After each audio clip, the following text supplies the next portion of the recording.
guys, how's it going? Welcome to the stream. Appreciate you being here. Okay. So, first up we have Tower of Babel.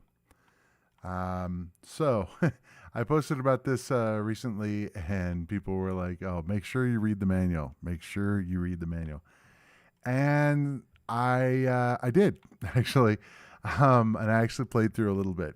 Hi Gary, hi C Falcon 030, hi Salem. Okay, thanks for joining me. So I actually did go through the manual and the tutorial missions. Very interesting game. Gunstick. Hey, thanks for joining. Very interesting game. Let's see, I don't have my lights on. Why don't I have my lights on? And cool puzzle game. It's definitely unique in that I don't think I've played a puzzle game quite like it. But very cool. Kind of surprised they haven't made a remake of it, just because it is definitely unique. So one of the things that's also interesting is the fact that it takes like no time to load up. And I'm guessing is because it's all 3D graphics and there's not a whole lot of actual information. Not a lot of images and stuff. So I played through the tutorial, as I said. And I actually played through the first level, but I didn't complete it. But I think I know how to complete it. So let's see what we got. For those that are not familiar, I'm actually let me go through the tutorial level first, just the last two, which are actual puzzles. Let's see. So the idea, this is actually very interesting if you read through the background on the game. So the idea is real quick. So basically, there's I can't remember the names of the different races, but basically, there's a group of people that created a Tower of Babel, and the idea is to be able to communicate. Have a tower so large that they could communicate with God. And the idea is that a group of aliens were interested in this, and so they were actually interested in helping them build this tower. And so they left these 3 robots behind to be able to help with that. And the idea is, it's got a whole like lore about the game, but basically the people wanted to stop the robots because the robots wanted to use the tower as well. And so the people didn't want them to, so they tried to destroy them and ended up basically the robots killed them all. And so we're trying to help the robots get through these levels. So long story short, basically, so we have a zapper, a pusher, and a grabber. There's 3 different things that they can do. In this level, we have just the zapper and the grabber, no pusher. So the idea is what we can do is we can look at the different camera angles. And so we can see north, south, east, west. And, again, this game is very, very deep as far as all the different stuff I can do. But I'm going to use my mouse pointer to kind of point out some things. One, this is our grabber. So what he does is he's kind of a manipulator in the of what he can do. In that he can do different things.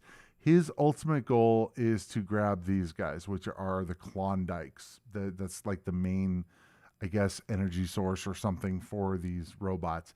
And so that's kind of usually the goal of these games is to collect the Klondike.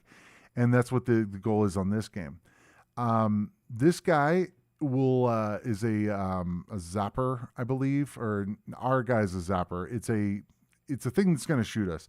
I can't remember what all the names of the things are. So our 2 guys are this one and this one. This one over here is a zapper. Let's see if I can see him better. Not really. Okay, so one of the problems I have with this game is the fact that you just have north, south, east, west. What you really need is an overhead view, and which unfortunately it does not have. And I don't actually. I'm kind of curious why they didn't do an overhead view. They could have easily done that. Regardless, the idea is this thing right here will shoot anything that gets in its path, and it's only focused on shooting that direction. Let's see, is it skipping a little bit? Not seeing any drop frames. So hopefully not. I am too old for this game. This is actually a really cool game. I'm actually pretty impressed with it. So the idea is this guy is going to shoot anything in his path, so we don't want to have anything in its way.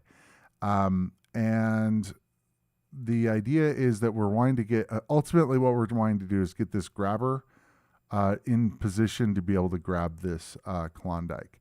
The other thing that it can do is one other thing. These gray squares are lifts. Okay, so right now our zapper guy, which is right over here, is on one of the lifts. So if I go here, he can just see. If I turn around, he's seeing the side of the building. And unfortunately, without having much in the way of context, it's really hard to see from the point of view of the different robots, and that's why they included the different camera angles.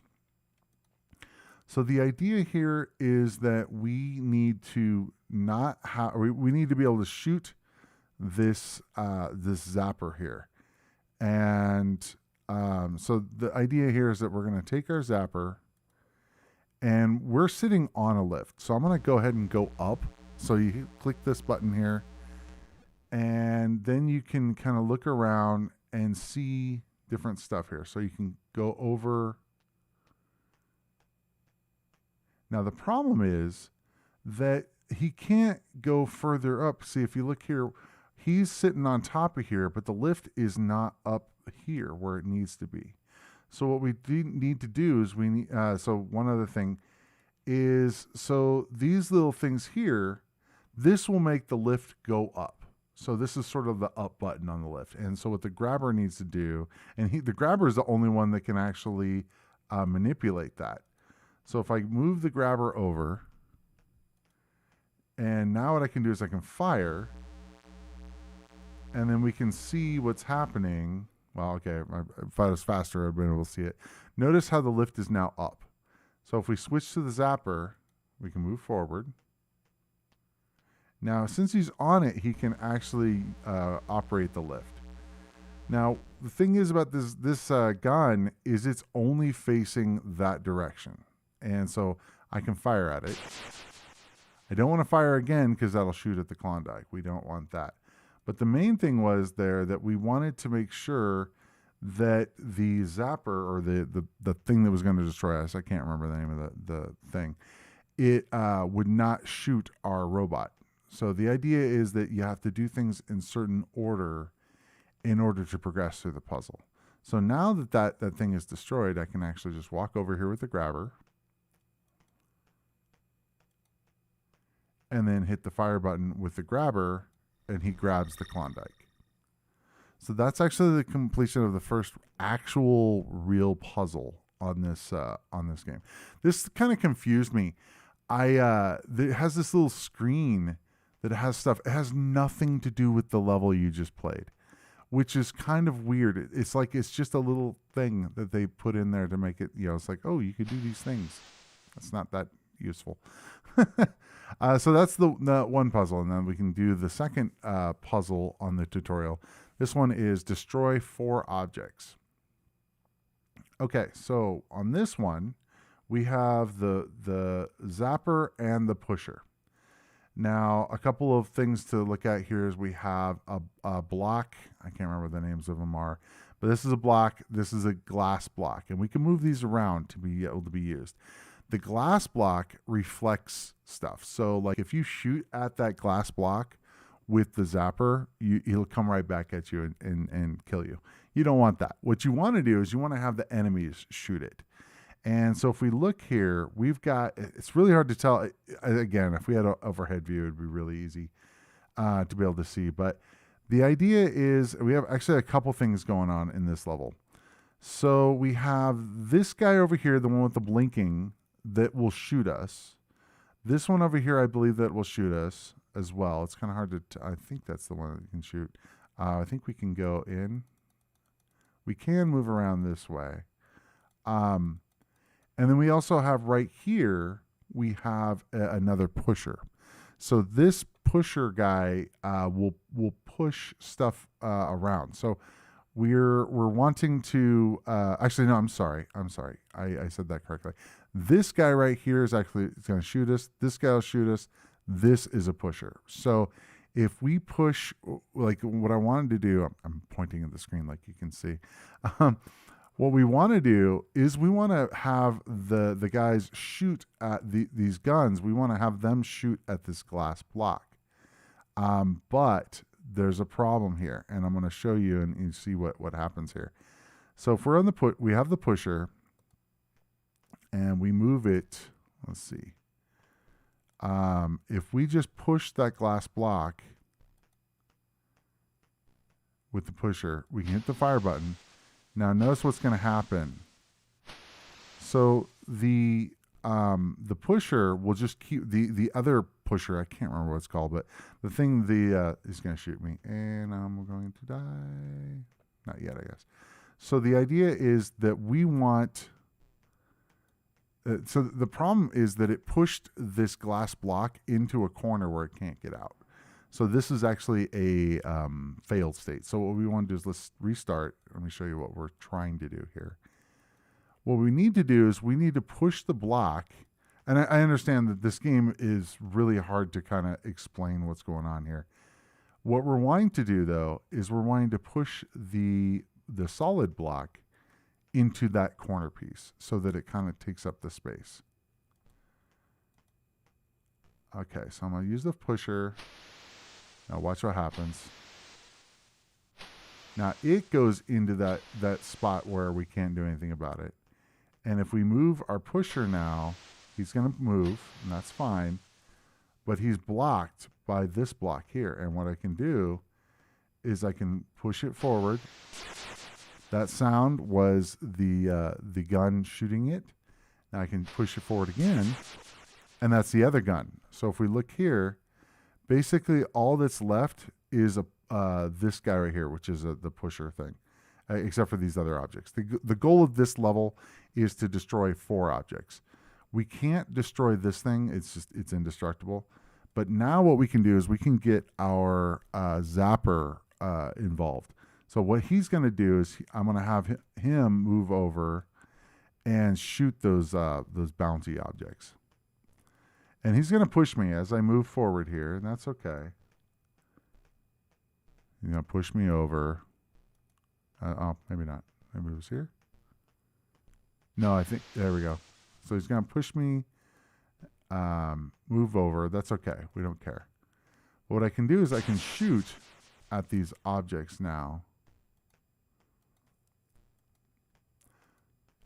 One of the things that's kind of cool is you can change the camera angle as you're moving. And then I can fire at that. And that's how we destroy them all. So, so that's the basic idea of the game. And I can go through more, but this is one of those things that you can play this game for hours and hours. That's like the tutorial levels. That's not even the real game. So I'm actually, I could go through and play the standard game, but I don't want to spend the whole time on this. So you guys are saying, oh, you got this game.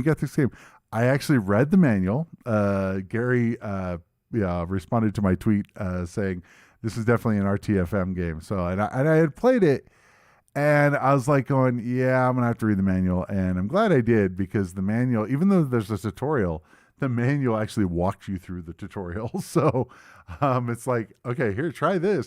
And there's a little thing that says quick start. Well, there's actually not really any kind of quick start. You really have to do this.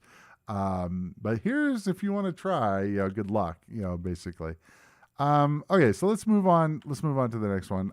So I spent most of my prep time, I gotta say, on Tower of Babel, and I've got another one here, Powermonger, which is another game that's a little bit more manual heavy than I'm gonna play next. But in any case, I definitely spent some time working through the game, the manual, and all that, just because I knew it was going to be rough. Okay, what else we got here? I'll get on this side. Keops Equinox, thanks for joining. Appreciate you being here. Let's see. Oh, Salem mentioned there was been an attempt to remake by fans in the early aughts. I think was never finished, if I remember correctly. I could just see it being a really cool game to do. Let's see. Stream is fine on my side. Let's see. Once you've gone through the tutorials, it gets pretty intuitive.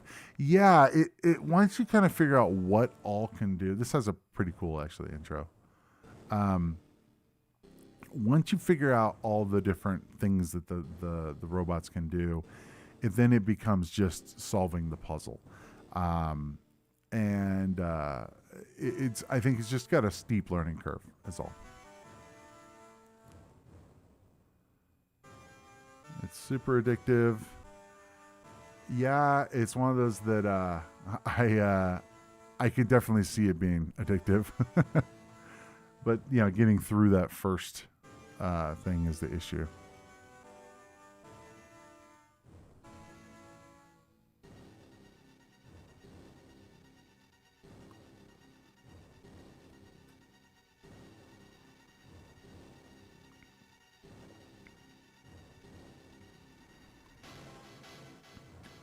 Hi, Brandy D. Thanks for joining. I was going to watch this on my laptop, but it's blurry.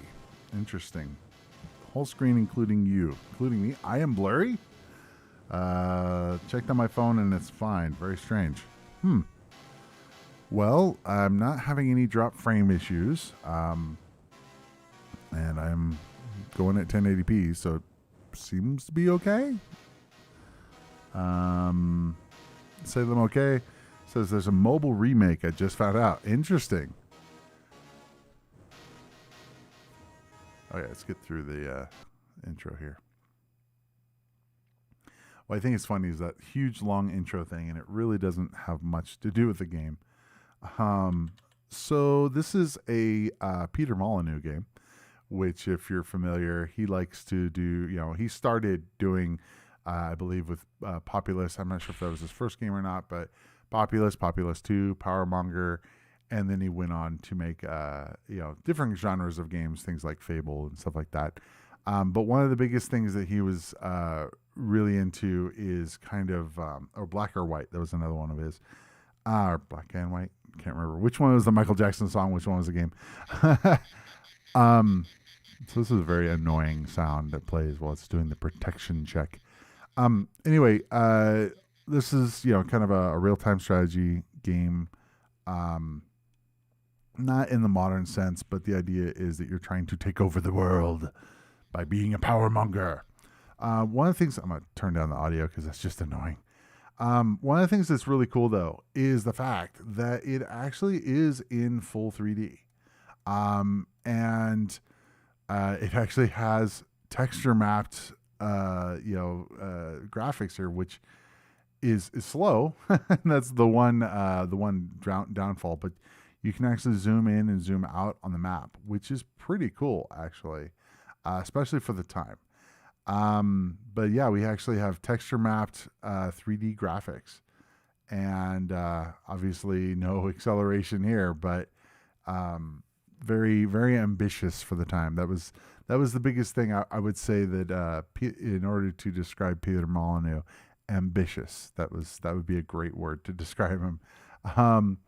He always his idea with the games is that you would have so many features, and then a lot of times, unfortunately, they didn't quite deliver on all the features.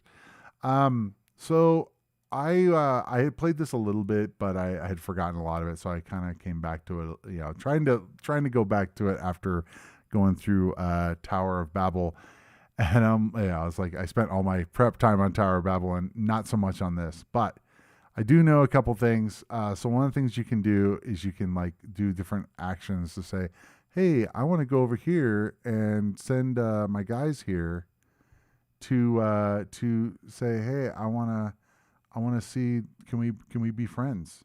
So I'm sending my guys in there and seeing if they'll be friends with me or not. Most likely they will not. No, suffer. So I'm guessing that means no, that they're not going to be friends with me. So apparently, since they won't be friends, we're gonna have to destroy their city. So you got a little village going on, and so I can click on the dagger, and notice this is kind of neat. When you when guys die, you have these little angels that come from the bodies and stuff. Very all these little things that they put into the game, which is pretty cool. So I some of these levels I think they're pretty easy to start, but so I killed other guys. Unfortunately, all this stuff makes it really slow, and that's one kind of downfall. It's like, wow, waiting for that angel to go up there. So there's another city up here. These little circles are cities. And so what we can do is we can try making peace again up here. And there's a little black line, and then there's a red line, so that you can actually, if you make your guys go up there.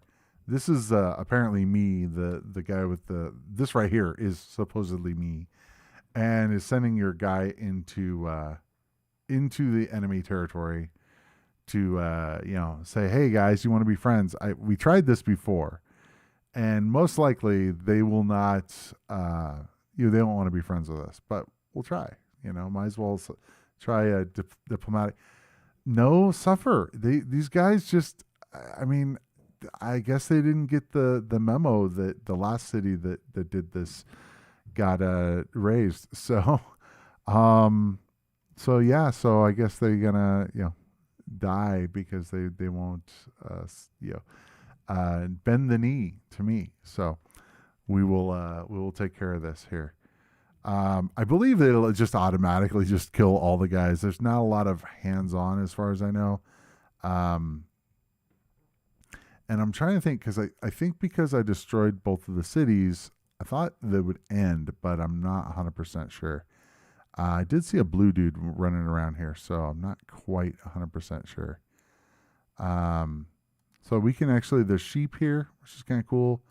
I believe, I'm not sure if this is, I'm not, to be honest, it's been a long time, so I'm not completely familiar with all the different buttons that you can do stuff with, but gives you an idea. Again, I would have liked to have been more prepared with it, but it's okay. So we've taken over these two cities. There might be some stragglers out there that have not succumbed to my wrath yet. So the game hasn't ended. It does have cool sound effects. I should have turned it back up.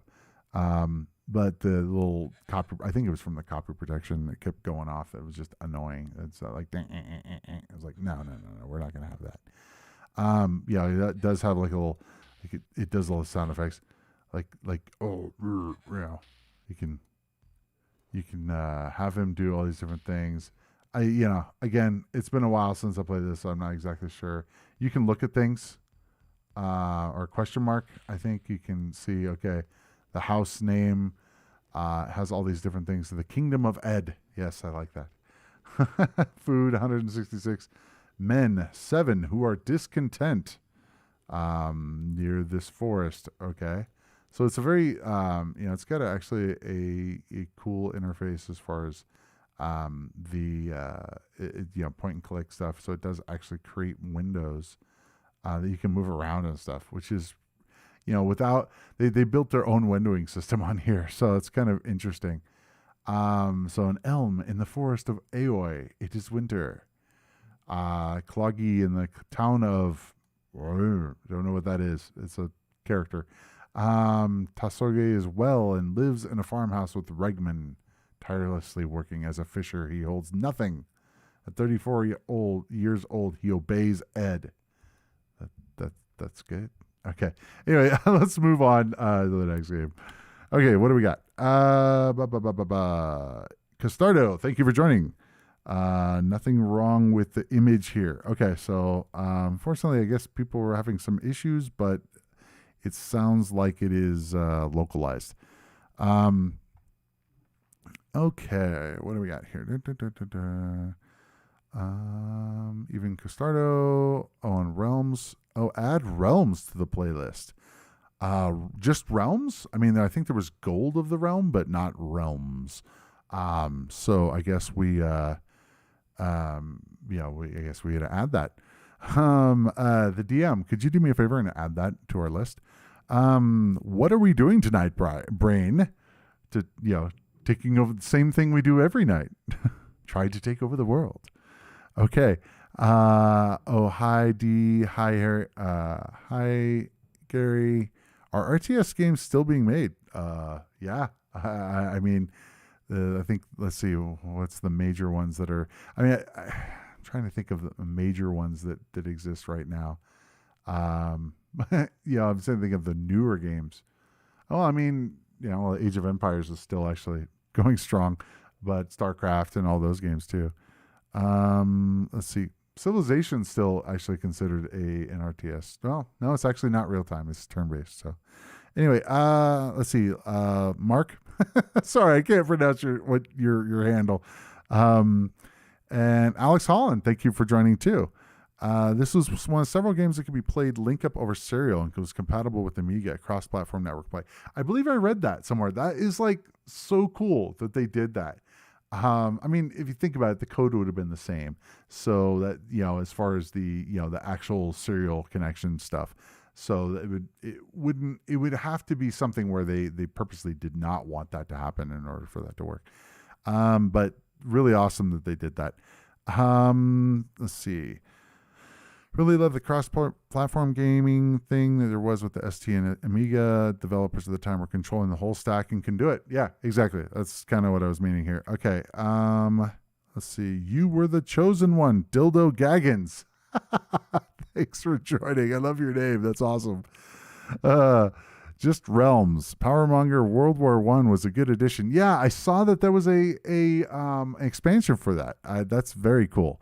So okay, let's get on to the next one. Death Chase. And I can't remember. Let me pull up my my Trello board so I can call out the people that actually recommended these games. I had asked a while back. I asked on Twitter. I said, what's your favorite ST games? And thankfully, people were very, very. A lot of people responded. And Salem, okay, you recommended Tower of Babel. Thank you. So next up is Death Chase, which is recommended by Atari Crypt, as in Steve. And so let's get that going. So let's see. Now the one I found online was called Death Chase Remix, which was kind of interesting. I was like, that's all I could find was just the remix, which tells me that there was actually a non-remix version. Something that's kind of annoying is this is the disc-based version, and it's, I don't know if it was an MSA file or what, but it's read-only, so I couldn't do my usual thing of having it be auto-loaded. So this was actually a basic game. It was I think it was, I don't know if it was GFA Basic or STOS. Actually, it might have been STOS. Okay. It takes a while to load, though, which is kind of interesting. Okay. Actually, really good graphics. Let's see, we have sound effects here. I'll go ahead and start it. So the thing that's interesting is the controls for this game. So I was not expecting this kind of controls, and it's a little interesting because there's it's a 2-player simultaneous type game. You don't have to have 2 players, but the idea here is that I've got my guy here up on the upper. I can't use the mouse, but in the upper screen where if I hit, I can go rotating, and he rotates the gun. So what I can do is I can rotate it and shoot in a different area. and I can hit up to rotate around, and we can go forward. I should say, not rotating. So I'm going left or right, which will. Oh, I didn't want to shoot that. Now I can shoot it. So we can get different weapons. So we can go through here and shoot at these guys. Oh, we can actually grab all these items. But the thing I find interesting about it is the fact that it's tile based, and it looks very much like an RPG, how an RPG would use like the tiles. We have obviously we have oh, now we're in fist mode. I can punch a cactus. Yay. Okay, so let's see. Let's go down here. I think down we'll switch to different guns. So we can go to a minigun or fists. Okay. Let's go down here. So let's change it to a minigun. We can move out here. Oops. The controls are, I will say, a little difficult to get used to. They're trying to do a whole lot with a normal control pattern, which is, you move up, down, left, right, whereas this is a little bit more, I would say, tactical. See, can I shoot the chair? I don't know what that is. Oh, that was a bomb. Probably didn't want to shoot that. Okay. Bad luck. Okay. Okay. It starts over, I think.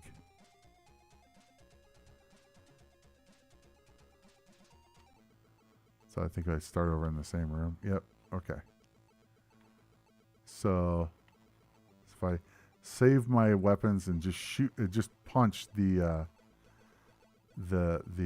cactus there. Can I punch the guy? I can punch the guy. And we can get, let's see, what that we got? We got a pistol and a crossbow. And let's see, what else do we have now? We have pistol, crossbow, fists. Okay. So let's change it to crossbow. It's just, it takes, see, one of the problems I have is the control mechanisms. Just so it lets you know, I'm doing left and right, which rotate around. And then up moves forward. Let me kill some guys. Okay. I probably don't want to shoot that stuff.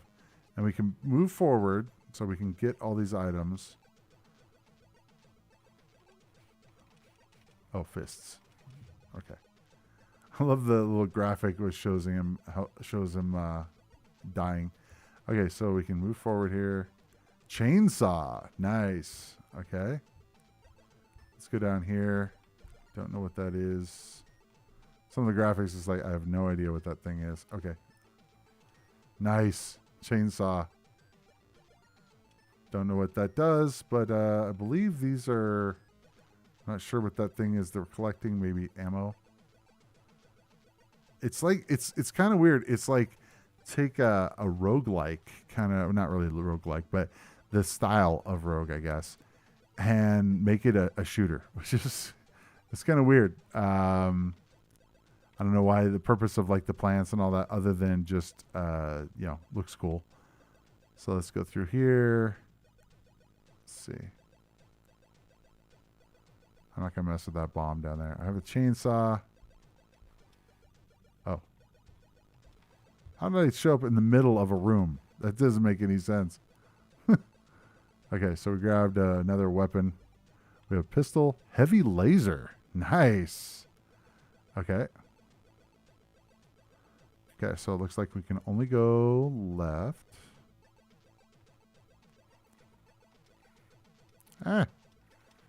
Oh, nice. Level clear. Okay, cool. Salem, okay, got to sign off. We'll catch up offline. Enjoy the rest of the session. Thanks for joining, Salem. I appreciate you being here. You mentioned Molyneux was designing stuff for Pentiums when only the ST and Amiga were available. Yeah, I think I saw you said something about it was quite lofty for the hardware. Yeah, having full 3D graphics with texture mapping and all that, that's crazy. Yeah, this game is actually very cool. I think the biggest problem I have with it is the control mechanism. If it used standard controls, I'm slow, trying to move around and stuff. If it used a standard controller, or rather controls, whereas you used, I don't know, you'd have to set up buttons to do different things. That would be much, much better. The graphics and stuff and the style of it is awesome. I really like it in that respect. I just, again, I wish the controls were a little bit more standard, for lack of a better word.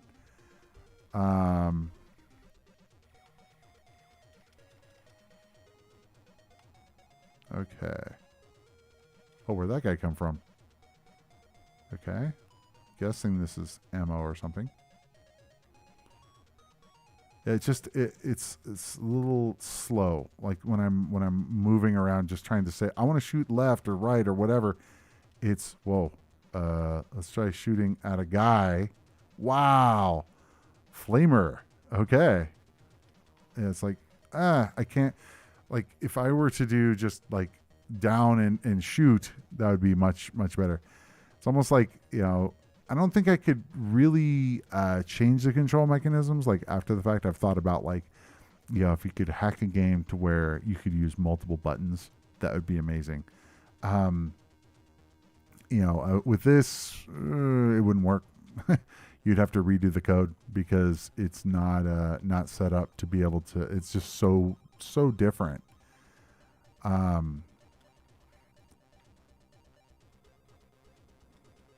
It's one of those things that's like, man, this could be so much cooler just with better controls. Oh, down to fists. Let's see. I have a minigun though. I should use that.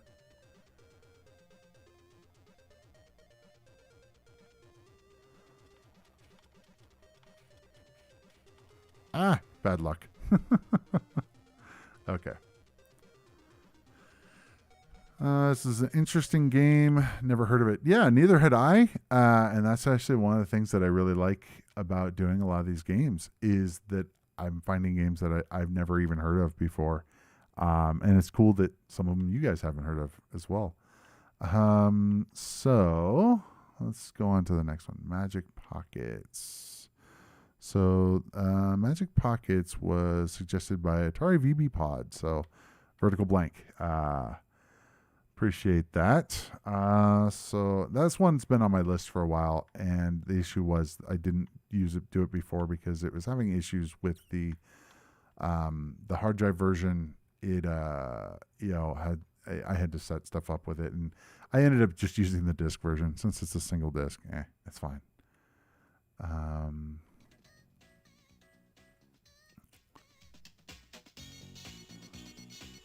Got some groovy music here. Bitmap Brothers.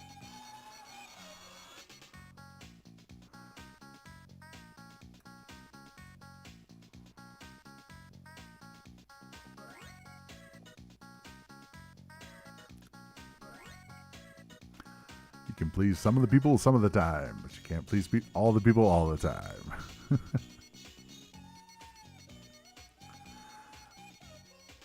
Was this the game with the Betty Boo sample? I'm guessing Betty Boop. Bitman Brothers love to sample things. I'm hoping that this was not a game that had something that was going to get me demonetized. Not that I'm actually monetized. It's playing through it a little bit. I was kind of like, all right, seemed like a pretty standard issue, platformer.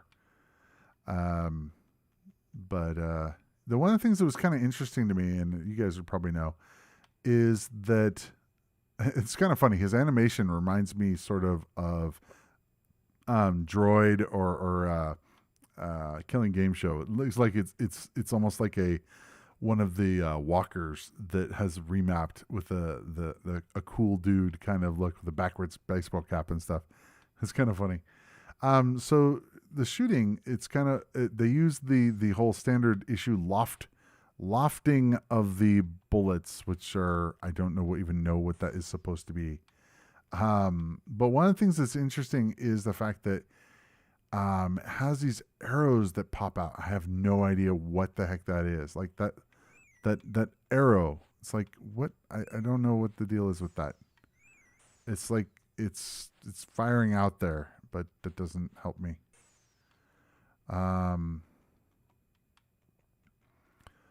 The game itself, I mean, is okay. But it seems kind of a standard issue um platformer, but with bad shooting.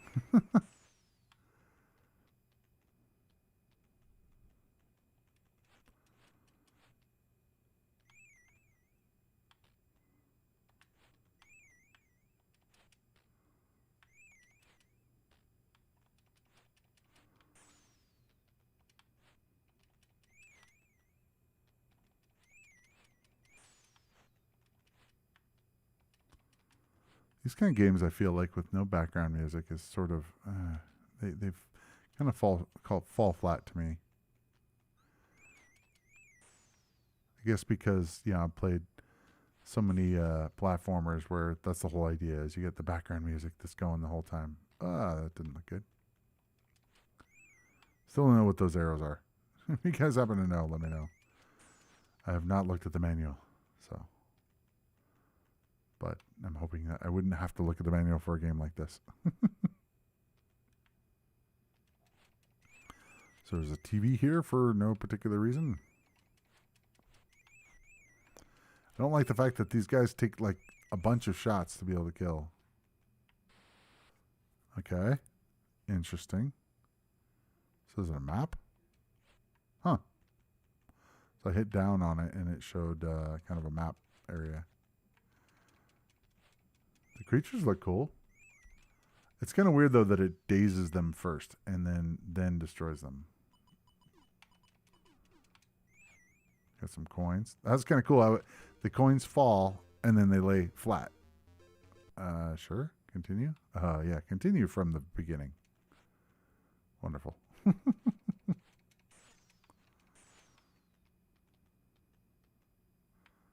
So it's kind of interesting. I noticed there's little icons with the fist on the right. So if I hold it down, oh, that's interesting. So if I hold down the button, it does something different. Oh, it gets a bigger. What the heck is that? It looks like a cornucopia or whatever from like Thanksgiving. I guess you have to be able to kill these guys in one shot. You have to hold it down longer. It's just kind of interesting.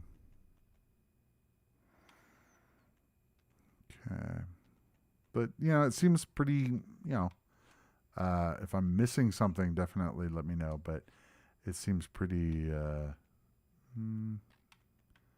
it's okay. That's interesting. You can throw upward. That's kind of neat. And so I can hold it down, hold down the button. Looks like they were trying to go for, trying to make it so that you can throw it in different directions and stuff, which is kind of neat.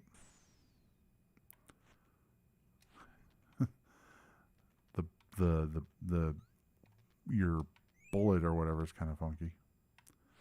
Of course, I can't jump while holding down the button, so I have to do this thing here. I will say, yeah, the graphics are very cool. It actually has some contrasting graphics, which is nice. And so, the character's pretty decent as far as being able to see him versus the background. And all the creatures. They did a really good job with the creatures. Ouch. Did that last time. Still don't know what those arrows are. Maybe if I hold it down.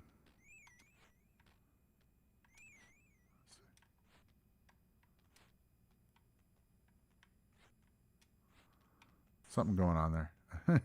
Yeah, I could probably read the manual. But But yeah, the walking is kind of funny. He's like,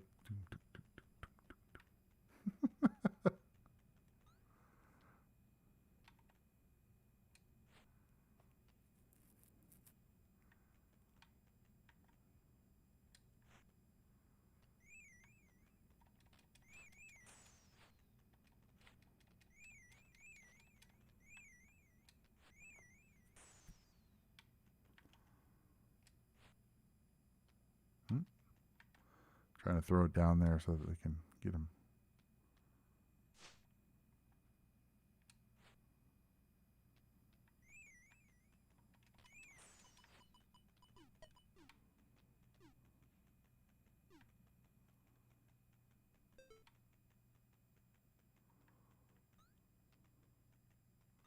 Huh. Okay. Interesting. Non-linear. So we have... we do have a map, so that makes it at least possible to figure out what's going on. Come on. Seriously? Got him with one of the big ones. So let's see what the map says. Okay. So it looks like this is, I guess, a dead end.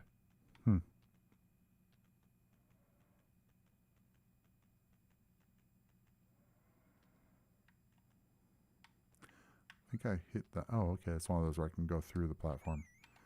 Good to know. What the hell was that? A donut? Is he just pulling random things out of his pocket now? Oh, weird. So I can... That was interesting. It actually broke something in the environment. That was kind of interesting. Okay.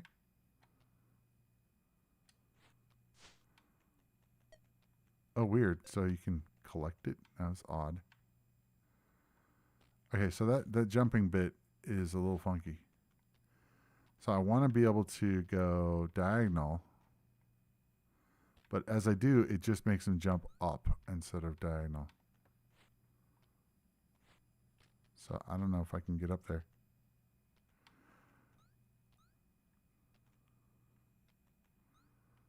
Yeah, I don't know how I can get up there. I've tried like down and up, and it doesn't seem to be doing it. And okay, well that's probably enough. This guy has tude. Yeah, he definitely does. It's like, all right, yeah, he's got the sunglasses, he's got the backwards hat, and the way he's walking is really, the animation is funny. He's got his hand in his pockets, and but yeah, the walking totally reminds me of the droid. Yeah, it's cool though. Like the wall and the rock textures, as far as the oh yeah, you're talking about, it's like, seems like the hit detection, blah, blah, blah, blah. The little dude walks like he has a turd in his pants. Yeah.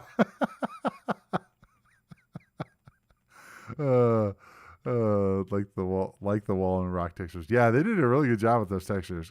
I still can't get over there. It's dumb. How can I get over there? And it doesn't look like it's the button. It's spacebar doesn't do anything. So I don't know. All right, let's move on. Kind of neat game. There was a little bit more going on than I originally thought. So that's kind of cool. Okay, it could not be unseen. Okay, Mad Professor Mariarti. Now, so what's interesting is, I saw this as like, kept thinking it was a Moriarty, from like Sherlock Holmes, but it's Mariarti, so it's a different name. I kept misspelling it actually because of that. So this was actually recommended by Bitmaps Retro, a guy I've been following quite a bit on Twitter. I had never heard of this game, so it's definitely interesting. Now I was trying to play it a little bit and trying to figure out what I was trying to do, and it's not obvious. So go to the door of your choice, jump at the middle to enter. Okay, so it looks like we have we can get to 4 doors. I don't know if I can. I don't think I can even get to this door over here. That's funny. So I'll try to go over here. That's hilarious. Okay, I really like the graphics on the guy. He's blinking every time he walks. It's part of his blinking, his walking animation. It's pretty funny. And button doesn't do anything. Spacebar do anything? Nope. Okay. So I want to see if I can get over the question mark. That'd be kind of cool. This is jump at the middle to enter, which maybe I have to hit the button to do it. Okay, well, let's just pick one of these. So I pushed up. It's kind of a weird way to say that. Jump at the middle. Okay. So we're at the computer laboratory, and we have an object, compact disc. So we're collecting objects here. I really like the sprite animation and stuff for the guy. It's really good. Oops. That's kind of an interesting creature. It's a ribbon cable. Okay, I don't see any other objects I can grab in here. I have a wrench I can throw. Okay. Okay.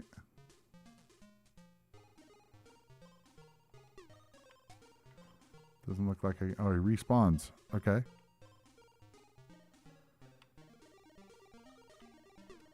Can I destroyed the ribbon cable? Or stunned him. This is probably going to hurt me. Yeah, I had a feeling.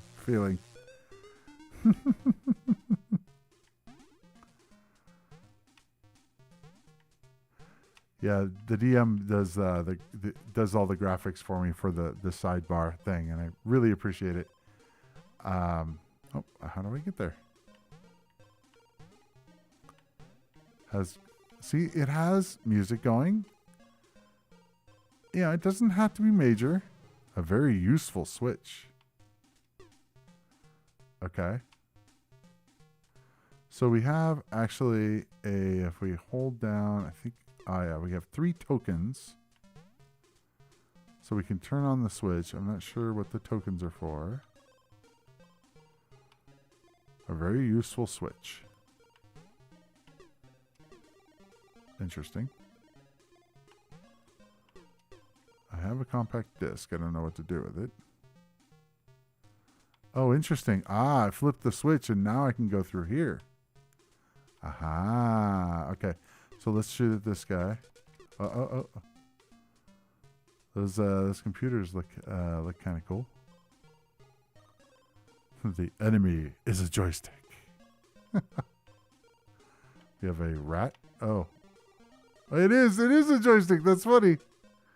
I didn't even pay attention that was a joystick. But it's one of the competition joysticks that your guys always used to love. You still do, probably. Okay, let's see if we can get that coin. The ones with the suction cups on the bottom. All right, let's see what we got here. So we got a mouse up there. That's kind of neat. I like it. I really love the colors on it. The colors are amazing. Okay. So we're getting more tokens. Uh-oh, that's bad. Some people absolutely love the competitions. Nah. I'm a Wicco man through and through. If I'm using an original joystick, got to go with the Wicco.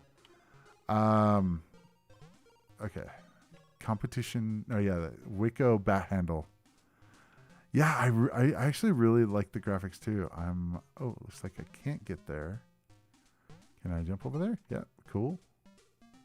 It's hard to tell what's gonna kill me and what's not. Suzo. Suzo Hap. Wow. Okay. Nice throwback on the whole arcade joysticks there. I'm trying to think of what I put in my main cabinet. I found these decent controllers. I don't remember which ones they were. I don't think they were Suzo's. I haven't worked on that cabinet in a long time. Okay, come on. What? Okay. Raw materials funnel. Interesting.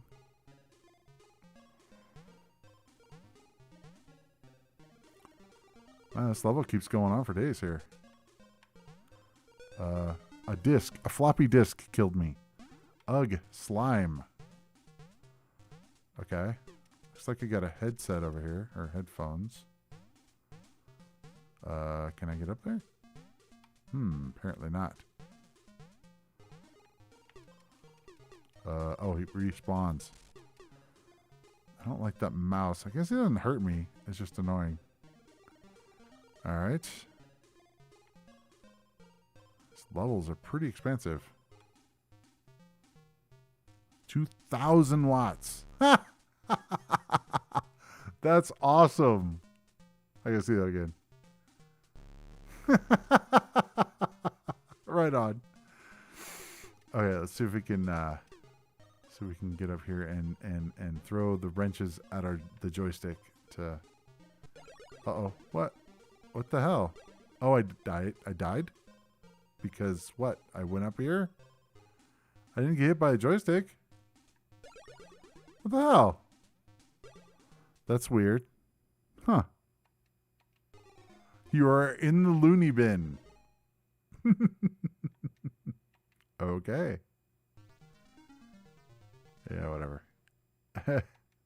Interesting. This is actually really well made. I'm really impressed with this. Oh, Steam crashed. Why did it crash? Okay, well, oh well. At least we got a game in there.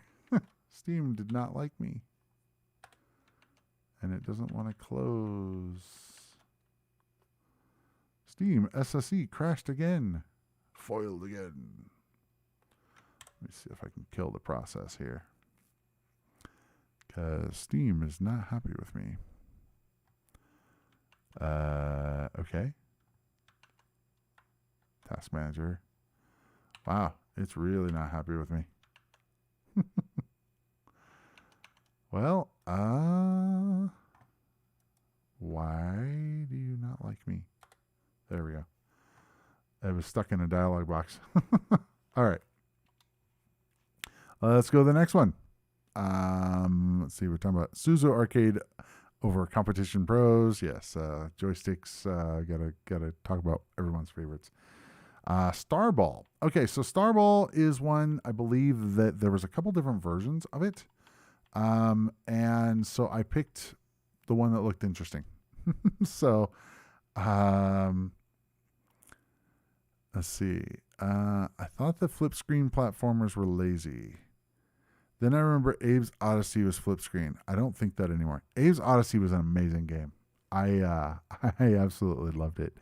I tried to play. I played it on the original PC version. I've tried playing some of the other ones. And I couldn't get into them, but the whole concept with the Abe's games are awesome.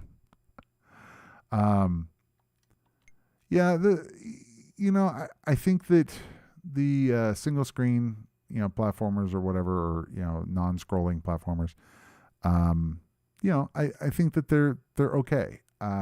Personally, I don't have a major problem with them. I know a lot of people have problems with them. It doesn't bother me. Okay, so this is Starball, recommended by Photon Storm, who we talked about on Twitter. Gary mentioned that he was actually the one that actually wrote it's a JavaScript game library. I don't know if this is the Starball that he recommended. Hopefully it is. It is actually a cool game. It's a pinball game. If not, there's a different Starball out there. So I don't know if this is the appropriate one or not. But whatever, we're playing it. So it's a pretty extensive pinball machine actually. As far as it has three, I don't know how many different levels. Whoa, what happened? You have entered a space warp. I really like pinball. It's one of those things that I used to love it as a kid, but never got very good at it. And then as an adult, a buddy of mine and I we got heavily into it and ended up buying our own machines. And Actually, I owned two at one point, and I own one now. Um, and so yeah, I really dig pinball machines. So I was like, oh yeah, cool, we can do that. That's definitely a thing. The physics in this is actually really good. It doesn't have the cool music like Obsession, but hey, whatever, it works. Um, it's got a lot of interesting stuff going on. So one thing that's kind of cool with the digital pinball machines, it can do so much more than what you can do with the physical one. Like the pinball arcade has a lot of stuff in it that's really neat. It's kind of cool. The catch these flippers are, there's no way that it would actually be able to catch it that much in real life, but not complaining. There's like, yeah, that would have rolled right off, but that's fine. And yeah, the way this is spaced, it's like, yeah, this is a lot easier than a normal pinball machine. But it's cool. I like it.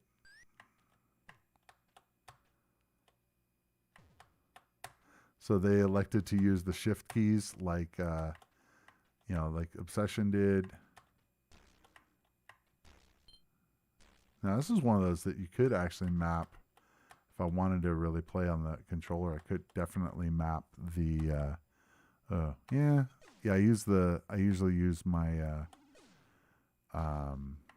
my bumpers or the left bumper to speed up the emulation, but could definitely remap it or just use the triggers on this to be able to play. That would actually be kind of cool. But it's one of those things that if I really wanted to play a lot of it, that's probably what I would do.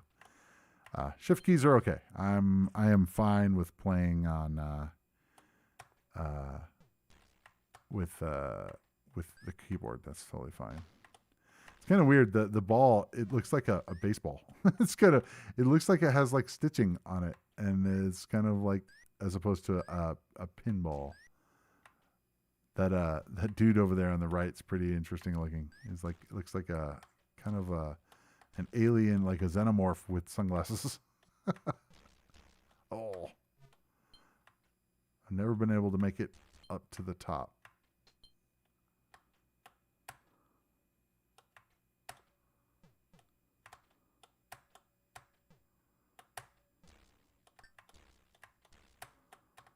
This is one of those that on Windows, I can imagine, Windows coming in and going, hey, do you want to turn on sticky keys? No, go away. If you hold that, if you hit shift 5 times or something like that, I remember a lot of systems, it would automatically bring that up and ruin whatever game you were playing.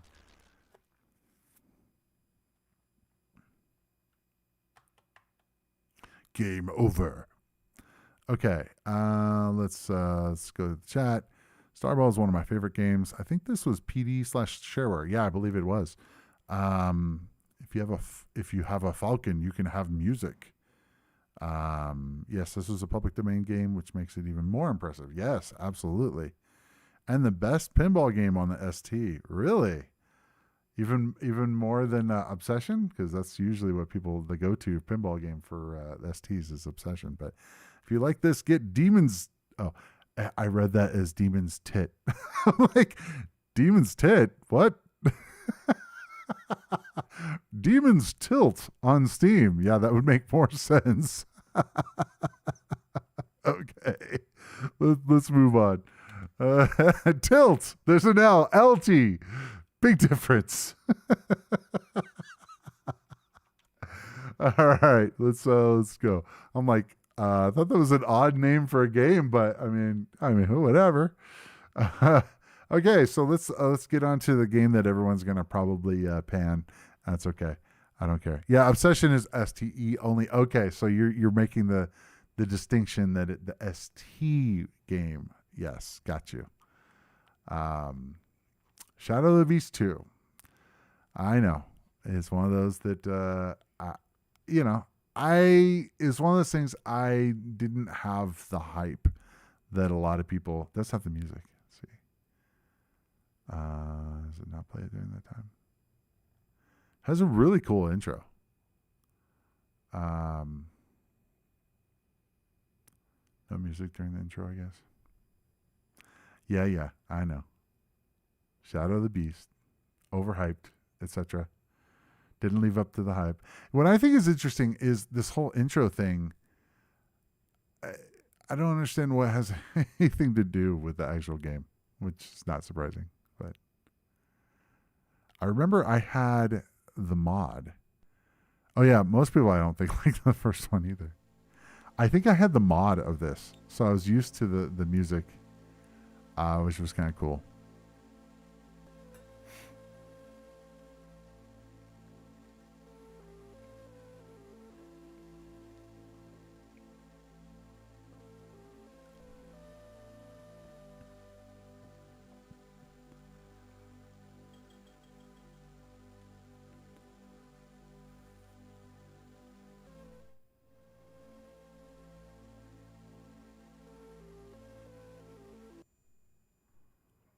Okay. I won't be playing this one for too long. Don't worry, Castardo. You don't have to turn away. That's why it says beast, not breast. Thank you for the clarification. I like that. Shadow of the breast. That'd be a whole other thing.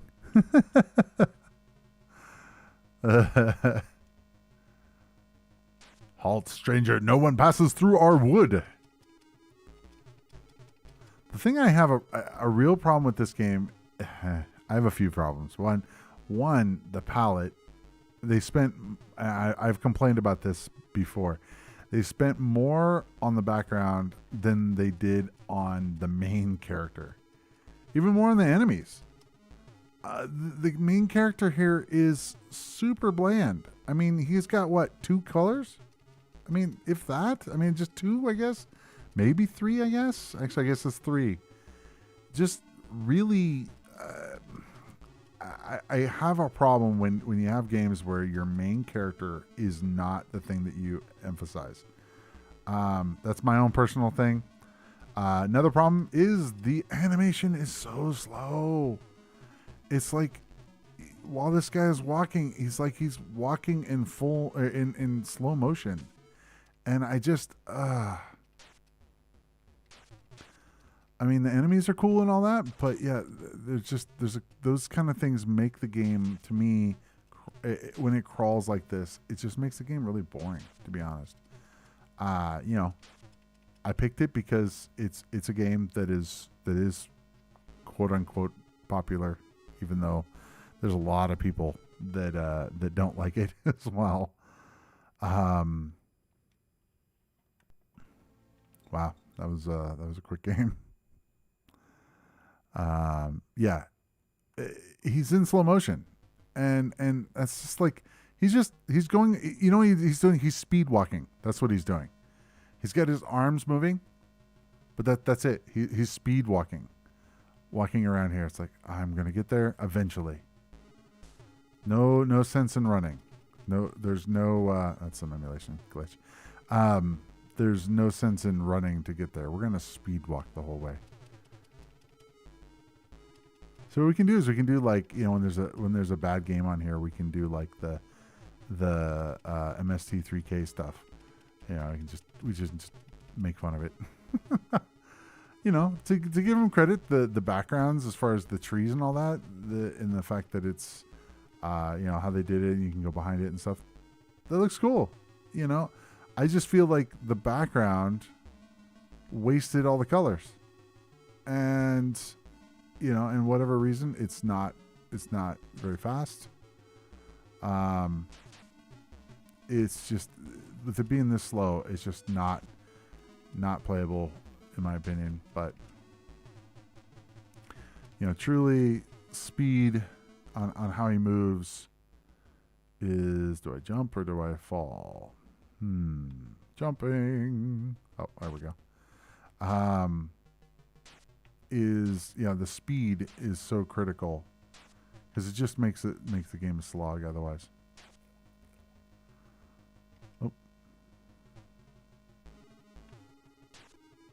Those Those bubbles have more colors than the main character. Seriously, they do. There's like 4 or 5 colors in there. Crazy. All right, game over. Next. All right, Gunstick. Yes, I took the hint. Okay. Curse the Azure Bonds. So Dungeons and Dragons game. So this was, I believe, a gold box game. Correct me if I'm wrong. And to be honest, I really didn't play much of those. I knew about them, and yeah, it is gold box game. And these games were ported to the ST as a subtle way to say buy an Amiga. Wow.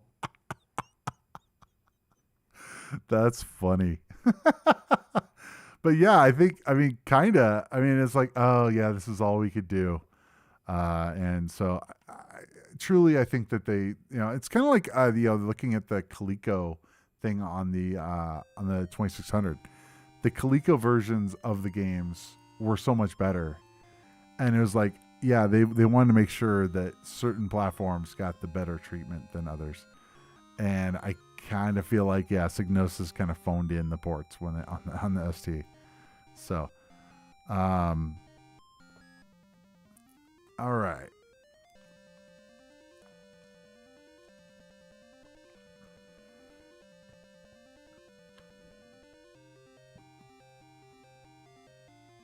Based on the TSR novel, Azure Bonds. That's cool.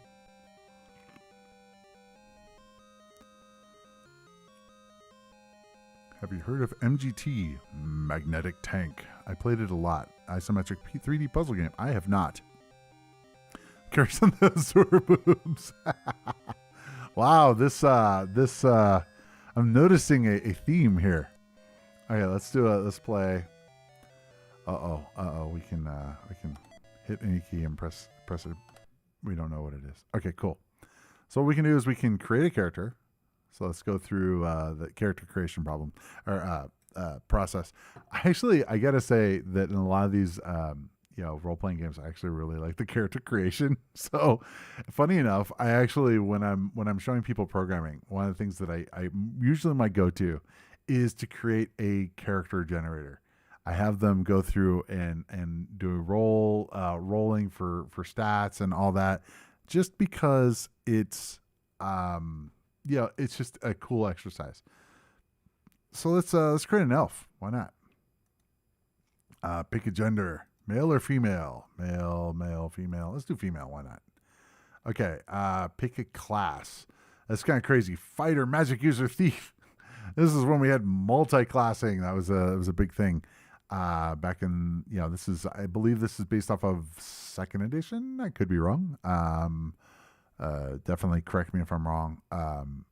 But let's see. So that's where I started, as AD&D 2nd edition. So let's go with the thief. See what we got here. So we have an elven thief, and we can choose an alignment. Let's go with well, I think a lawful thief is always kind of funny to me. Let's go with neutral good. That'll work for an alignment. Okay, so we have female, age 118, neutral good, thief, platinum 300, strength. Here's all the main stats here. So what we can do is we can do reroll, which is nice. Let's try getting a dexterity of 18. That'd be great. Because that was the most important thing. There we go. Wow, that's an amazing. Oh my God, now that's a roll. Wow, charisma of 18 and a dexterity of 18. So that's a hot looking thief. All right, here we go. Let's do this. Status okay. Character name. Let's see. What should we call her? Let's do Boobs McGee. There we go. Because she's hot, all that. One of the things that's cool is, yeah. So we're going to go with, so this is the thing that was neat to me, is so you can actually, you can go through here and it has pixel art, and you can actually choose the different colors it has the colors here, first and second colors. So we can do, the first is going to be like, I guess, the skin color. And what you can do is you can do like the second. So you can say like the color of the hair. So we can do green hair, blue hair, whatever. Let's do blonde, I guess. But for pixel art, this is actually really cool. I'm going to do red body. The second color we'll do red and black. That looks kind of cool. Arms, we'll do the same kind of deal. Let's do just red and red, maybe. That looks kind of cool. And then legs, yeah, we got to do a different color. How about black and black? That looks pretty good, I think. Weapon, so we can actually choose the different color of weapon. That's kind of interesting. It doesn't really show me what the different weapons are, which is kind of annoying. So let's just do red, and then the second color we'll do black. That'll work. And then the weapons. I'm not sure. Oh, here we go. That's what you have to do. You have to choose the different weapons. That is totally cool. So on the shield, I think I'm going to go the opposite direction and go black and black. That looks cool. Okay, so the head. Oh, weird. So we can choose actually with the pixel art. You can actually choose. So we got like Jean-Luc Picard going on there. Interesting. Wow. Okay. They're doing a lot with probably not the beard. They're doing a lot with pixel art here. That looks pretty good, I guess. Let's see. Gotta have some long hair or something. Bald. There we go. Probably not. That is so cool. It's amazing what you can do with with just a few pixels. I mean, there's like hardly any pixels in there, and but they did a great job with it. Oh, that's kind of cool. The weapons are neat. So I can sit there and spend a long time on this. So you can make it tall, short. Let's see. Keep. What's this? Keep. Oh, okay. So it sets it up there. That's cool. All right. So we can say done. That'll work. Save Boobs McGee. Yes. All right.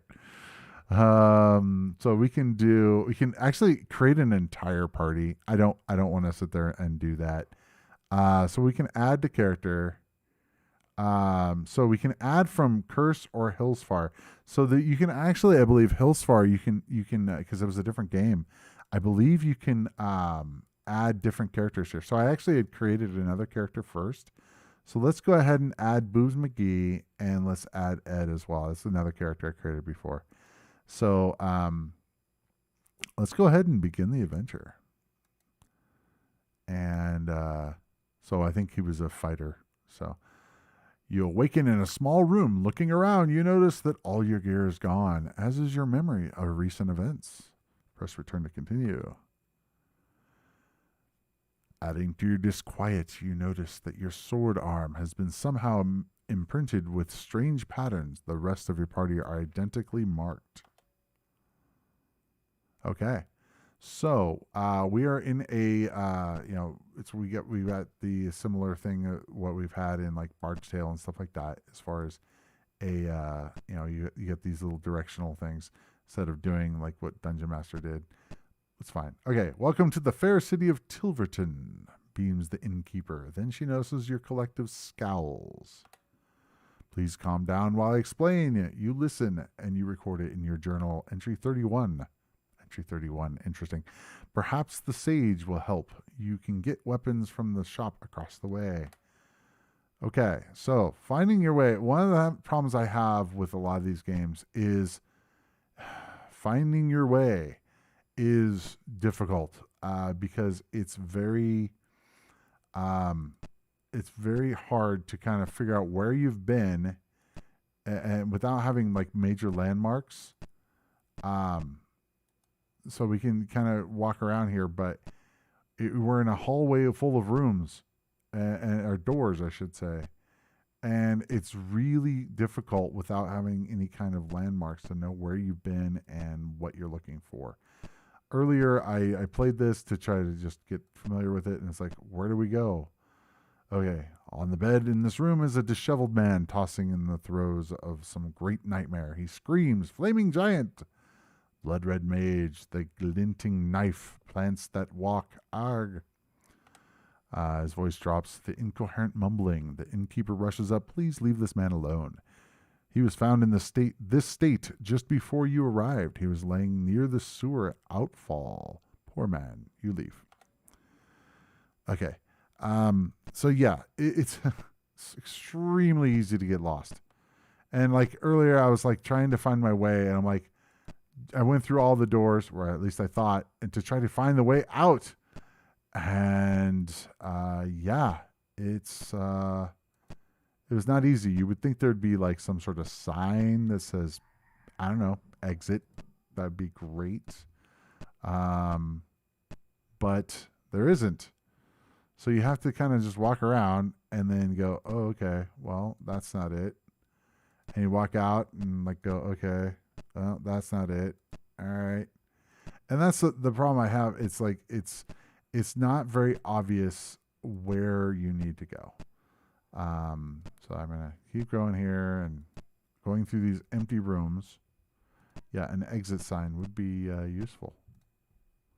Let's see. Come on, where is it? Okay. I found it before. I've gone in that one already. It's like, which rooms did I come from? Which rooms where I was? There we go. You see a hot sign overhead, Windlord's Inn. Okay, so we can actually go around and we can look around. I think this is a armor shop. You see a sign overhead, Weaponers of Cormyr. Okay. Go in here. We have a selection of the finest Cormyr steel. Interested? Yes. Okay. So now we go in here and, we can buy stuff. So we can, there's a whole bunch of stuff. This is kind of crazy. Looking at what what this guy has, it's like, holy crap, what do I buy? There's a lot in here. Crazy. I mean, some really exotic weapons and stuff. Glaive, Gusarme, Vulge, all this stuff is like, whoa, that's crazy. I mean, composite longbow. Okay, well that seems like a given there for our thief. But we have plate mail. Can we buy the plate mail? Plate mail. Okay, looks like I bought it. And let's buy some studded leather armor. And let's buy the composite longbow. And buy the standard issue two-handed sword. All right. So we can exit. And you may always strike true. May you always strike true. You move away. Okay. Cool. All right. So we can actually, we don't want cast, area, view, and camp, search. So we can click on, I think, the people, maybe, I don't remember. Look. You can look around. Anyway, yeah, we went in there. Anyway, you get the idea. Very cool game. Especially for the time. The gold box games are considered some of the best games. My biggest problem is the 3D map. I know they were trying to make it look really cool and more immersive. It's just really hard to figure out where you are, and every building looking the same, every side, everything looking the same. It's really just frustrating. Okay, let's move on. Let's see.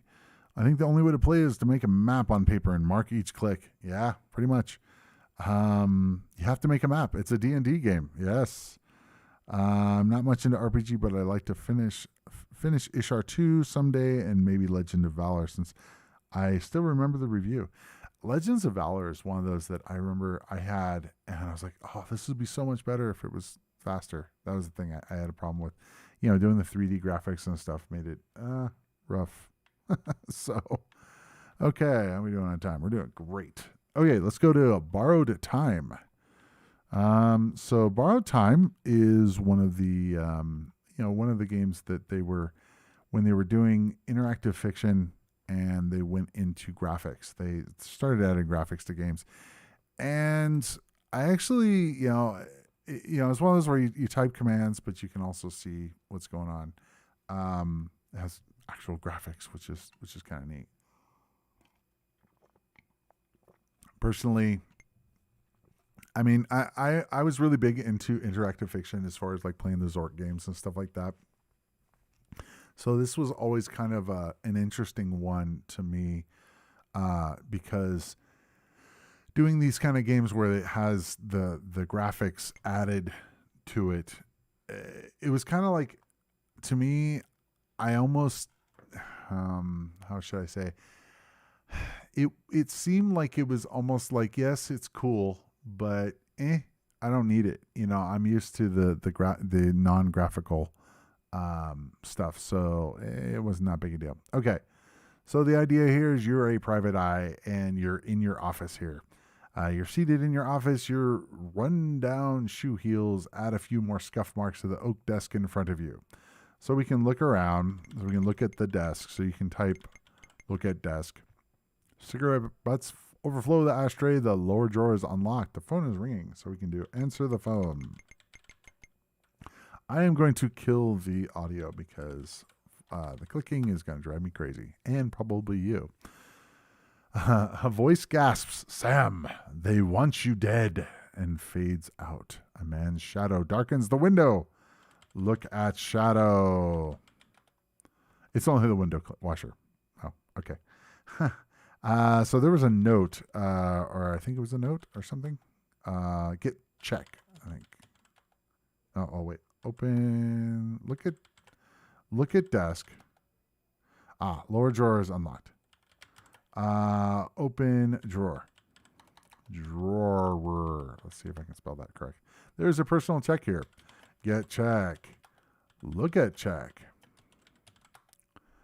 It is an overdue alimony check for your ex-wife, Rita Sweeney. Okay.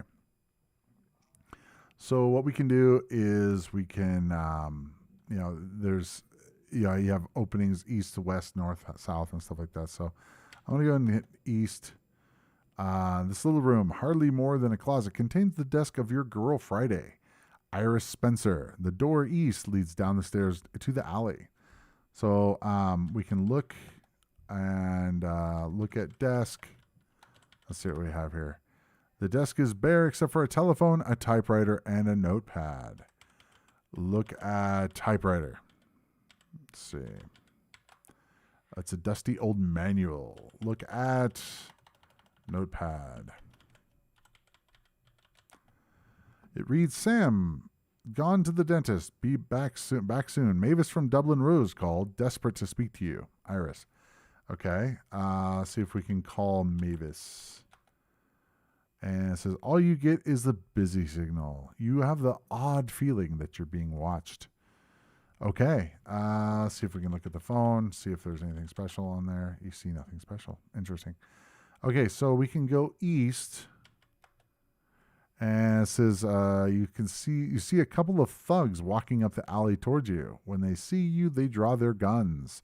Twilight shadows shroud the doorways of the narrow alley. Stairs lead up to your office, so we can just keep going through the. Sorry to say, I did look at some playthrough stuff on here because otherwise I'd just be dead. So I'm gonna go into the next area here. It says, "You dart into the hotel. The thugs hot on your tail. You're standing in the side doorway of the Dixie Arms Hotel. To the north is a dingy hallway with a beat-up chair lying in the middle." So we can do something like hide behind chair. You hit the back of the chair like Bulldog Turner taking out a linebacker. Okay. And roll. More shots whine overhead. You're temporarily hidden. The dim outline of a door can be seen to the north. So we can go north. You crawl through as the guns bark again. The sound of feet get louder. You're at the base of a stairway.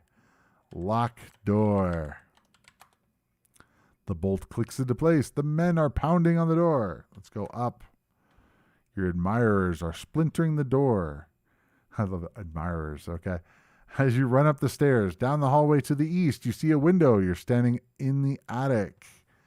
So some of this stuff, if unless you've played the game before, you don't know what you're supposed to be doing, and it's kind of frustrating because I mean I looked at a video that showed what to do. So it's like not like I'm going, oh yeah, I know exactly what I need to do. It's like I had to look at a video.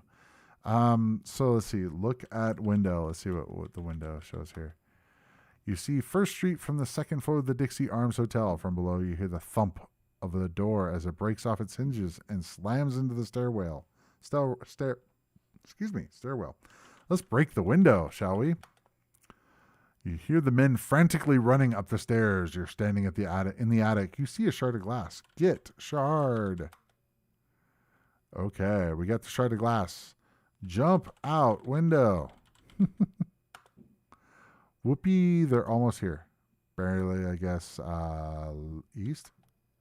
Okay, you're on a ledge outside the window. Let's get some animation. That's kind of cool. Pigeons roost here on the old power cable attached to the hotel. Jump, grab cable. Let's see. You can't grab the cable. Jump on cable. I don't know. If a man were meant to fly, he'd have wings. You jump up and quickly plummet to the earth. It seems the game has ended. That's one of the problems with a lot of these games. It's the programmers have a certain idea of what you're supposed to be doing, and if you don't type it exactly the way they're expecting you to, you die. And it's unfortunately, and that's one of the problems with a lot of these kind of games is you have to kind of get into the head of the developer, and unless they spend a lot of time trying to guide the player, which some of them do, some of them actually guide the player and kind of give you, maybe if you did this and then you can do it, then without just dying. It's like jump on the cable. It's like, no, I did. It's like, oh, it just took jump. No, I didn't want to just jump. I wanted to grab the cable. Well, like you can't grab it. It's just annoying. So no, I don't want to try again. All right, let's go to the next. Last one. So this is going to be Sardonic. It is a homebrew game. Let's go back to the chat here. Let's turn the sound back up. The game may have a Sam, but it sorely lacks a Max. Correct. This seemed like it has all the tropes of American private eye literature combined in a single game. Yes, definitely going for that. Graphics look nice for the time that it was made. Yes, they do look pretty good. It was an Activision game. They, they prided themselves. They made pretty decent games. So, back, before they turned evil. Although I haven't been following the latest drama. It seems like maybe they're trying to be less evil somehow. We'll see. Okay. Sardonic. Okay, so this, as I said, this is a homebrew. Now, I'm not sure why it says Blitter is off because I am emulating with the STE, so I'm not sure. It's got pretty good music.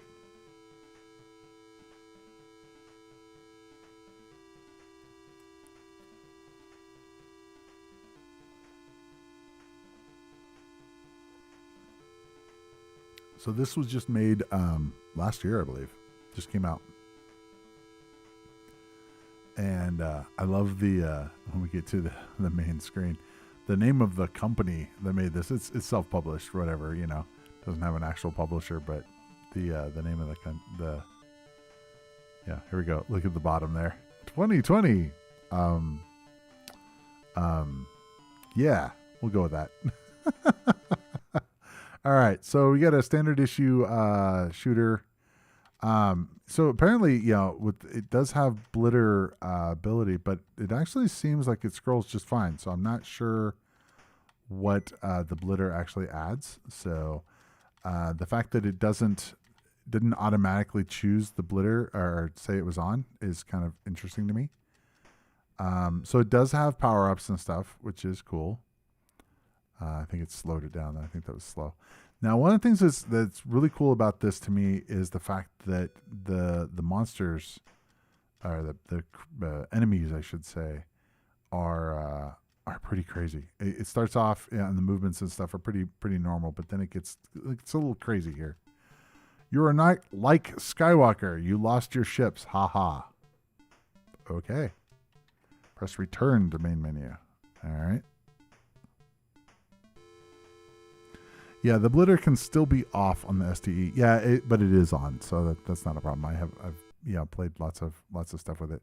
So the emulator still it's still on. So not sure if what the deal is with that. I might reach out to the developer. I don't know. I don't know what A does.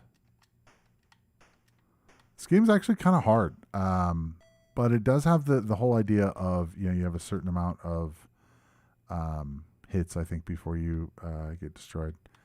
So there's a space bar to do bomb. I'm pretty sure I knew about that. Okay. Yeah, it's. I think the thing I like most about it is the fact that the enemies are very varied. When we get up to the higher levels, they definitely get a little crazy. Oh yeah, this totally reminds me of the guys on Gyrus, the the tri things. I don't know what they're called, but tri-balls. But they totally look like they were inspired by Gyrus. Okay. Oh wow. Yeah, these guys. Some of these get a little nuts. It's kind of weird that some of the bullets they hit, but they don't seem to do anything, and you have to keep hitting them. Power ups are definitely good, but I mean this is a kind of a standard thing, like 1942 in space kind of deal. Yeah, these are crazy. Lots of different sprites, which is kind of neat.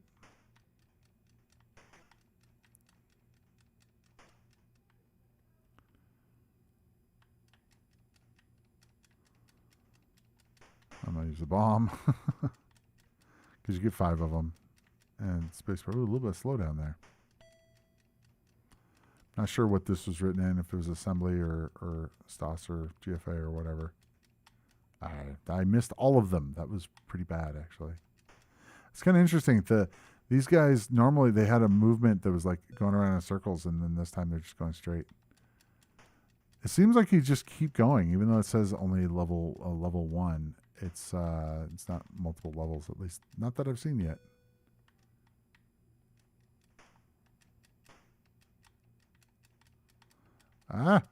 Wow, I'm bad. That's what the normal movement is. Okay. Game over, man. Game over, man. You are not like Skywalker. You lost your ships. Haha. Okay, one more.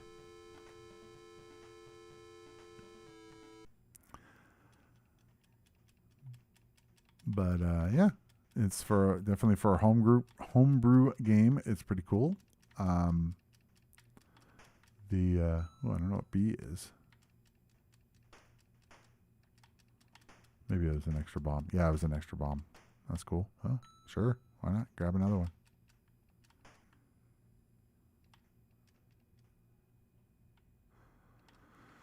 Okay. So I heard someone says you should try Nova. I guess we should add that to the list. DM, if you're still here, please add that to the list. I will forget, as I usually do. I really appreciate when you guys call out different games that you want me to check out. Just because it gives me something to kind of shoot for. I tend to go for like best of kind of lists, but to be honest, the games that I like to play are more like the hidden treasures, the stuff that people play that are like, oh yeah, nobody knows about this one, but it's amazing, and those are the kind of things that I'm absolutely looking for. Thank you so much. Yeah, so that's actually what I had planned for today. So hopefully you guys are also liking the 8-bit streams. Obviously there were a lot less people there last time. I'm going between ST and 8-bit. I understand that you guys are mostly into the ST stuff, but I would like to try different platforms. And mostly I'm interested in Atari platforms. I mean, I could set up like I did get a adapter to be able to do like last time I did it with the 8-bit to be able to hook up the Jaguar. So that would be kind of neat. If you guys are interested in that, I could set up an actual Jaguar stream. So that'd be kind of cool. And yeah, I know can't be here every time. I'm here every time. I don't know. I know it's hard for everybody to be here, and I do appreciate it when you guys are. Yeah, it's just one of those things that the issue is that I know that there's people that are going to want more on the ST stuff, and there's probably going to be some people that want more of the 8-bit stuff. So trying to kind of balance between the two. So yeah. So I think to end us out here, we should play some more Shadow of the Beast. Just kidding. And then suddenly, all of my viewership goes down to 0.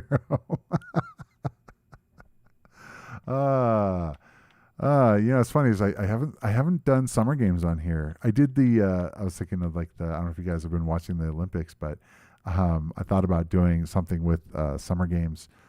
Which would be kind of a neat thing. Let's see, I've got Jaguar 2600. Everything is cool. And I've got a Jaguar. It's been turned on maybe 5 times. I used to play the hell out of it. I actually got it from a friend of mine, Chris. If you're out there, thank you. He bought it, and so I inherited it from him. And so, but I have all the games. I have, I think I have all of the good ones. But I haven't played some of them that that were big, like Iron Soldier and stuff like that, which I definitely would like to play more of. But for me, it was Cybermorph. I played the hell out of that. AVP, Doom. Those were like my big ones that I had played on it. And it's a lot of people love to hate on the Jaguar, and while I get it. It's still one of those things that, it was kind of the last ditch effort from Atari. So might as well, accept it for what it is. And then we have wonderful games like Trevor McFur and the Crescent Galaxy and Kasumi Ninja and a bunch of not so great games. But the good thing is I have like about, I don't know, probably about 12 to 15 Jaguar games. So, so that makes me. Oh yeah, Tempest 2000. That was another one. AVP, great game. On extended loan from a friend. Yeah. Tempest 2000. Tempest 2000 was definitely one. There was a good handful of them. So I definitely will want to do that in the future. What I hate about the Jaguar is what it does to people. I'm kind of curious on your thought there on just the people hating it so much, I guess. Another one I should do. I should definitely get in the rotation eventually is the Lynx. We've talked about it in the past. Obviously, I wouldn't be using the real hardware because that'd be kind of weird to do for a stream, but I'd be doing with emulation. I have used the like Handy, I think, emulator before, and it was pretty good. So, and I know there was a good amount of exclusives too, which was really cool. I don't know if California Games is the best on the Lynx or not, but that would be actually kind of cool. Just because it was I think it was the pack-in game for it as well. Correct me if I'm wrong. People hate on the Jag just to jump on the bandwagon. Yes, I agree. It's one of those things that, it's kind of like the ET conversation. Everyone loves to hate on ET. And I tend to defend it a lot more. Same for Virtual Boy. Yeah, what's funny is Virtual Boy, people love to hate on it, but there's still a lot of people that collect it just because it was an anomaly. It was a thing, As soon as they get involved, they turn into insert your appropriate word. Yeah. Yeah. See you next Thursday, right? All right. Yeah. See, I try to keep it friendly. And hey, whatever. It's Atari. We're all Atari fans here. So we gotta take it, take the good with the bad. So anyway, I think that's it for me today. And hopefully you guys are digging the new mic setup. I don't know if you guys noticed. I have it's a lot closer to me, and hopefully I'm not too ASMR style with the whispering and such. But I think it should sound better. Yeah, it's funny.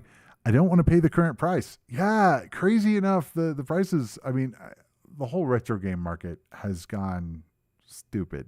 I mean. Yeah, it's kind of nuts now. Wouldn't be Atari without a healthy dose of bad, or with a healthy dose of bad. Yeah. Yeah, Atari. Yeah, we all love it, and but it's definitely not a wonderful past. Otherwise, it'd still be here. I mean, truly. I mean, don't ignoring the present abomination. I mean, sorry. The present incarnation, I should say, of Atari. But then I think we all can agree we can rip on the new VCS. That's not Atari, though. That's whatever that French company is that now owns it, and doing crypto with it, and hotels and everything else they can do to try to milk as much as they can out of the brand. Which I don't know about you guys, but I kind of just have a twinge of just, when I see that stuff, okay, man, go. I may have owned one of the new VCSs at some point, but paid about $100 for my Jaguar just before the prices shot up. Yeah, I don't even know what they are now, but I'm guessing the toilet has gone crazy, right? I mean, if the base system has gone nuts, I can't imagine what the CD add-on went for, or is going for. Just because that was insane before. So, it's modified, BJL modified. Oh, $300 for the base system. Wow. Or are you talking about that's crazy. Yeah. What you think? $2 million for an NES game? Yeah, I saw that. Okay. Come on. I see these things. It's like, I saw somebody mentioning that this has got to be like a money laundering thing or something. But I heard also that there's like some, Saudi Arabian dude or something that buys these games. I don't know exactly who's buying them, but yeah, it was like Super Mario Brothers or whatever. It's the latest crazy game thing that went nuts. $2 million. That's just, I mean, I don't know about you guys, but I kind of like the fact that retro gaming is sort of like not really the mainstream thing. And there's going to be so many people, and I know there's been so many people that come in and they're just in it for the wrong reasons. And it's frustrating, and it drives the price up. And for those that actually really love the real hardware, it's frustrating. I can't imagine now what the Earthbound and Chrono Trigger and stuff are going for, because these games are rare. These must be these guys are actually rare. What are they going to be worth? And I don't know. I think it's nuts, and I'm hoping that goes away. What I really want to go away, and I know you guys have seen it, is all the Craigslist guys that are like, we buy games, we got all these things. It's like, oh my god. It'd be nice to get back to the olden days, but we'll see.